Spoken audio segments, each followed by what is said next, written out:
Let's be honest, it's a terrifying thought, right? What if you had a medical emergency and help was just too far away? Well, today we're going to look at a platform that's tackling that exact nightmare. It's called LifeLink, and its whole idea is to turn a moment of crisis into a moment of community connection. So let's dive in and see how they're doing it. Okay, just picture this for a second.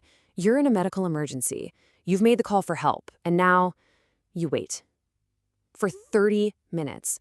I mean, for a lot of people, that's not an exaggeration, it's a dangerous reality. In a situation where every single second counts, half an hour can feel like an absolute lifetime. And that one number, 30 minutes, that's the entire reason a platform like LifeLink even exists. But what if that wait didn't have to be so long?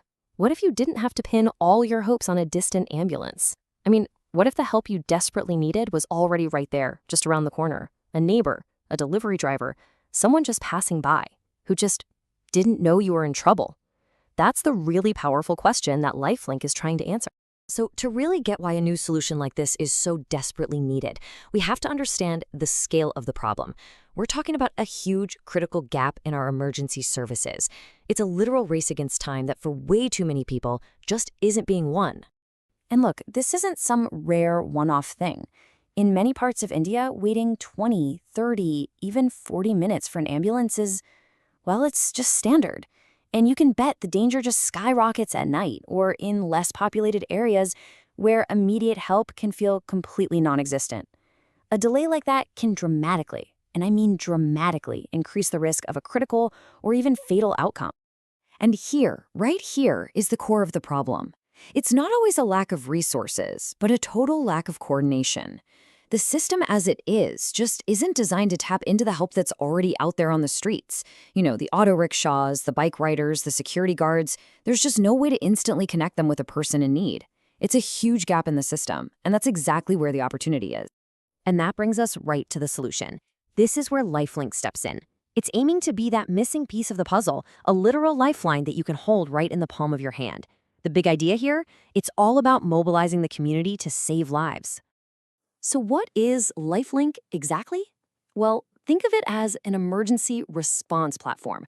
It's not trying to replace ambulances, that's key. It's trying to fill that critical, terrifying gap before they arrive. It connects someone who's in distress with a whole network of nearby, registered volunteers who can provide that crucial first wave of help. You know, this really is a fundamental shift in how we think about this stuff. The old way is centralized, it's slow, and it relies on a pretty limited number of official vehicles.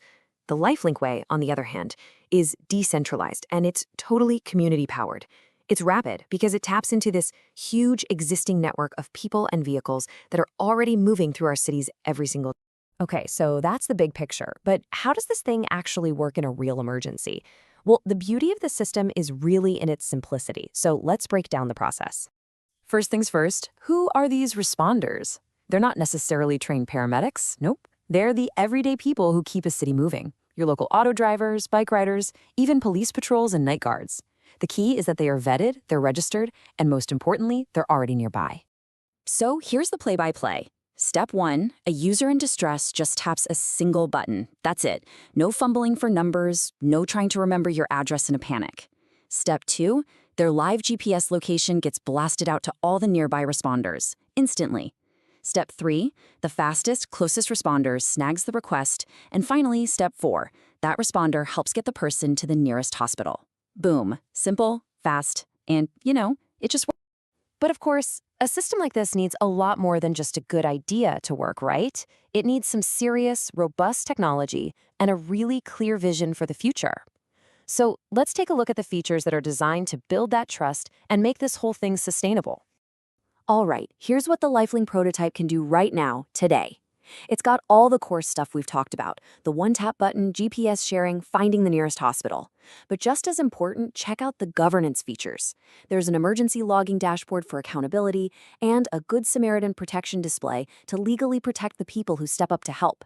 I mean, these things are absolutely crucial for building trust in the community. And the vision for tomorrow? It's even more ambitious. We're talking direct integration with government ambulance services, getting traffic-aware ETAs, and even in offline mode. The goal here isn't just about that first response. It's about building a whole sustainable ecosystem.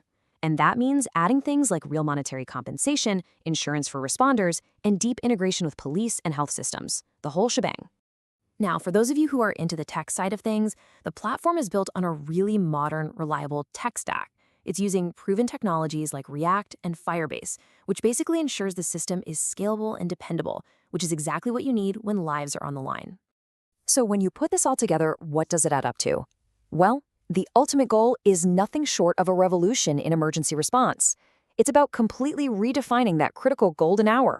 The mission, plain and simple, is to take that typical response time from over 30 minutes all the way down to less than 5. That dramatic drop, that's not just a number on a chart. That represents the difference between life and death for so many people. This is the core goal. The potential impact here is really twofold. First, and obviously most importantly, it's about saving lives by getting help to people within those first few critical minutes. But second, by handling that initial transport, it helps take a huge amount of pressure off of our already overwhelmed ambulance services, which lets them focus on the absolute most severe cases. So if you remember just one thing about LifeLink, remember this number: less than 5 minutes. Yeah, it's an ambitious goal, for sure, but it's a goal that technology and community working together can actually make a reality. It's really about setting a whole new standard for what it means to save a life. So let's end with this final thought. With the right technology and just a willingness to help, the person you pass on the street could be so much more than a stranger. They could be a lifeline. The real question this leaves us with is, are we ready to build a community where the person standing right next to us could be our next first responder?